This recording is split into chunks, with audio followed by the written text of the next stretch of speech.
സദ്യയുടെ അവസാനം വിളമ്പാനായിട്ട് നമുക്ക് ചക്ക കൊണ്ട് ഒരു അടിപൊളി പ്രഥമൻ ഉണ്ടാക്കിയാലോ? വളരെ എളുപ്പത്തിൽ ഉണ്ടാക്കിയെടുക്കാൻ പറ്റുന്ന ഈ പ്രഥമൻ എങ്ങനെ ഉണ്ടാക്കും നോക്കിയിട്ട് വരാം. Welcome back to dine with Ann. ഞാനിപ്പോൾ ഏകദേശം ഒരു 1/2 കിലോ ശർക്കര ഒന്ന് ക്രഷ് ചെയ്തെടുത്തിട്ടുണ്ട്. എന്നിട്ട് അതൊരു പാനിലേക്ക് ചേർത്ത് കൊടുത്തിട്ടുണ്ട്. ഇതിലേക്ക് നമുക്ക് 1 കപ്പ് വെള്ളം ഒഴിച്ചു കൊടുക്കാം. എന്നിട്ട് നന്നായിട്ടൊന്ന് മിക്സ് ചെയ്തതിന് ശേഷം ഒന്ന് തിളയ്ക്കാനായിട്ടൊന്ന് വെയിറ്റ് ചെയ്യാം. നന്നായി തിളച്ച് ശർക്കരയെല്ലാം ഒന്ന് ഉരുകിക്കഴിഞ്ഞാൽ നമുക്കിത് ഓഫ് ചെയ്യാം. എന്നിട്ട് ഒന്ന് അരിച്ച് ഒരു സൈഡിലേക്ക് ഒന്ന് മാറ്റി വയ്ക്കാം. ഈ ശർക്കര മുഴുവനായിട്ട് നമുക്ക് ചിലപ്പോൾ ചേർക്കേണ്ടി വരില്ല. ആവശ്യത്തിനനുസരിച്ച് നമുക്ക് ഉരുക്കിയെടുത്താൽ മതി. ഞാനിപ്പോൾ ഏകദേശം 1 കപ്പ് ചക്ക എടുത്തിട്ടുണ്ട്. ഇതിൻ്റെ കുരുവൊക്കെ കളഞ്ഞ് ക്ലീൻ ചെയ്തെടുത്തിട്ടുള്ളതാണ്. ഇത് നമുക്കൊരു മിക്സി ജാറിലേക്ക് ഒന്ന് മാറ്റി കൊടുക്കാം. ആവശ്യമുണ്ടെന്നുണ്ടെങ്കിൽ കുറച്ച് വെള്ളം ചേർക്കാം. അല്ലാന്നുണ്ടെങ്കിൽ വെള്ളം ചേർക്കാതെ തന്നെ ഒരു ഫൈൻ പേസ്റ്റായിട്ട് നമുക്കൊന്ന് അരച്ചെടുത്ത് കൊണ്ടുവരണം. ഇപ്പോൾ ഞാനിവിടെ വെള്ളം ചേർക്കാതെയാണ് അരച്ചെടുത്ത് കൊണ്ടുവന്നിട്ടുള്ളത്. ഇപ്പോൾ ഇത് റെഡി ആയിട്ടുണ്ട്. ഞാൻ ഇനി ഒരു പാനിലേക്ക് 1.5 ടേബിൾ സ്പൂൺ നെയ്യ് ചേർത്ത് കൊടുക്കുന്നുണ്ട്. വീട്ടിൽ തന്നെ ശുദ്ധമായ നിറനെയ്യ് ഉണ്ടാക്കുന്നതിൻ്റെ വീഡിയോയുടെ ലിങ്ക് ഞാൻ ഡിസ്ക്രിപ്ഷൻ ബോക്സിലും അതുപോലെ കമൻറ്റ് ബോക്സിലും അതുപോലെ തന്നെ ഐക്കാർഡിലും കൊടുത്തിട്ടുണ്ട് കേട്ടോ. ഒന്ന് ചെക്ക് ചെയ്ത് നോക്കിക്കോളൂ. ഈ നെയ്യിലേക്ക് നമുക്ക് 2 ടേബിൾ സ്പൂൺ തേങ്ങാക്കൊത്ത് ചേർത്ത് കൊടുക്കാം. ഇതുപോലെ ചെറിയ കഷ്ണങ്ങളാക്കി നുറുക്കിയ തേങ്ങാക്കൊത്താണ് ഞാൻ ചേർത്ത് കൊടുത്തിട്ടുള്ളത്. ഇനി നമുക്കിത് ചെറു തീയിൽ വെച്ചിട്ട് നന്നായിട്ടൊന്ന് മൂപ്പിച്ചെടുക്കുകയാണ് വേണ്ടത്. ഈ തേങ്ങാക്കൊത്ത് ഒരു ലൈറ്റ് ഗോൾഡൻ ബ്രൗൺ കളറായിട്ട് വന്നു കഴിഞ്ഞാൽ നമുക്കതിലേക്ക് ഒരു 2 ടീസ്പൂൺ കാഷ്യൂ നട്ട്സ് കൂടി ചേർത്ത് കൊടുക്കാം. ഈ കാഷ്യൂ നട്ട്സും കൂടി ഒന്ന് ചെറുതായിട്ടൊന്ന് മൂത്ത് വന്നു കഴിഞ്ഞാൽ അതിലേക്ക് 2 ടീസ്പൂൺ കിസ്മിസ് കൂടി ചേർത്ത് നമുക്കൊന്ന് മൂപ്പിച്ചെടുക്കാം.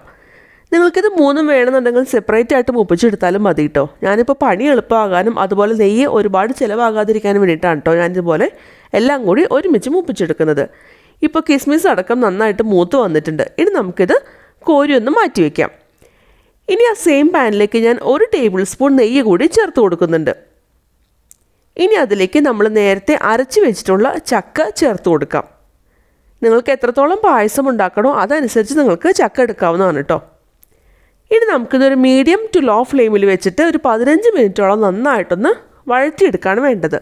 ഈ ചക്ക ഞാൻ വേവിക്കാതെ പച്ചയായിട്ട് തന്നെ അരച്ചെടുത്ത ചക്കയാണ്. അപ്പോൾ കുറച്ചധികം സമയമെടുത്ത് നമുക്ക് നന്നായിട്ടൊന്ന് വേവിച്ചെടുക്കാം. ഇതിപ്പോൾ അത്യാവശ്യം ഒന്ന് വെന്ത് ഈ പാത്രത്തിൽ നിന്ന് വിട്ട് വരുന്ന ആ ഒരു പരുവം വരെ നമുക്കൊന്ന് ആയി കിട്ടണം.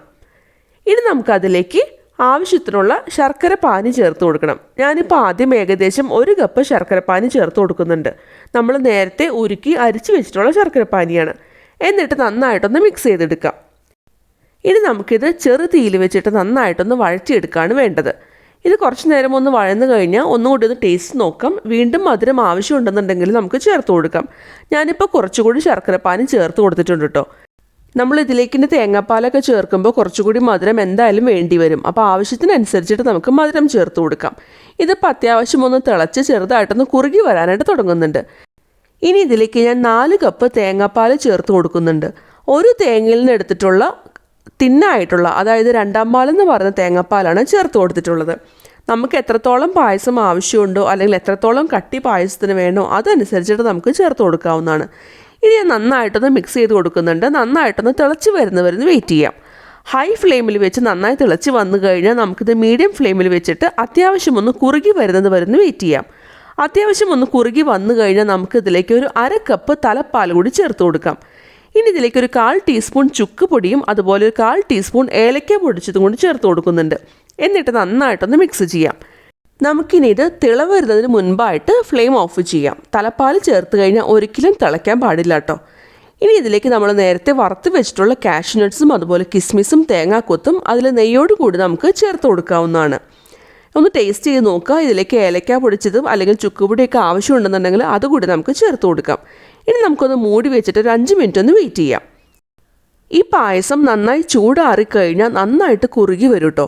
അപ്പോൾ നന്നായിട്ട് കുറുകിയ പായസം താല്പര്യമുള്ളവരാണെന്നുണ്ടെങ്കിൽ തേങ്ങാപ്പാലൊക്കെ ചേർത്ത് നന്നായിട്ട് ഒന്ന് വറ്റിച്ച് എടുത്തതിന് ശേഷം മാത്രം തലപ്പാൽ ചേർത്ത് കൊടുത്താൽ മതിയാവും. ഇനി അതല്ല കുറച്ച് നീട്ടമുള്ള പായസമാണ് വേണ്ടതെന്നുണ്ടെങ്കിൽ അത്രയധികം കുറുക്കി എടുക്കേണ്ട ആവശ്യമില്ല കേട്ടോ. പപ്പടവും പഴവും കൂടി കഴിക്കുമ്പോഴാണ് പ്രഥമന് അതിൻ്റെ ഒരു യഥാർത്ഥ ടേസ്റ്റ് ഉണ്ടാവുക അല്ലേ, പ്രത്യേകിച്ച് സദ്യക്കൊക്കെ. അപ്പോൾ ഇത്തവണ ഓണത്തിന് ഇതുവരെ ചക്ക കൊണ്ട് ഒരു പ്രഥമൻ ട്രൈ ചെയ്ത് നോക്കിയിട്ടില്ലാത്തവർ എന്തായാലും ഒന്ന് ട്രൈ ചെയ്ത് നോക്കണം കേട്ടോ. എല്ലാവർക്കും ഇഷ്ടമാവും. ഈ വീഡിയോ ഇഷ്ടമായെന്നുണ്ടെങ്കിൽ ലൈക്ക് ചെയ്യാനും കമൻറ്റ് ചെയ്യാനും ഷെയർ ചെയ്യാനും മറക്കരുത് കേട്ടോ. എൻ്റെ വീഡിയോ ഇഷ്ടമായില്ല എന്നുണ്ടെങ്കിൽ ധൈര്യമായിട്ട് ഡിസ്ലൈക്ക് ചെയ്തോളൂ കേട്ടോ, ഒരു കുഴപ്പമില്ല. എൻ്റെ ചാനൽ ആദ്യമായിട്ട് കാണുന്നവരാണെന്നുണ്ടെങ്കിൽ ഒന്ന് സബ്സ്ക്രൈബ് ചെയ്തോളൂ. ഒപ്പം കാണുന്ന ബെല്ലൈക്കൺ പ്രസ് ചെയ്യാൻ മറക്കല്ലേ. അതിലെ ഓൾ എന്നുള്ള ഓപ്ഷൻ ഇനേബിൾ ചെയ്യണം. എന്നാൽ മാത്രമാണ് ഞാനിടുന്ന വീഡിയോസിൻ്റെ ഫ്യൂച്ചർ നോട്ടിഫിക്കേഷൻസ് ഒക്കെ നിങ്ങൾക്ക് മുടങ്ങാതെ കിട്ടുള്ളൂ. വീണ്ടും വേറൊരു അടിപൊളി റെസിപ്പിയായിട്ട് അടുത്ത വീഡിയോയിൽ കാണാം. ബൈ.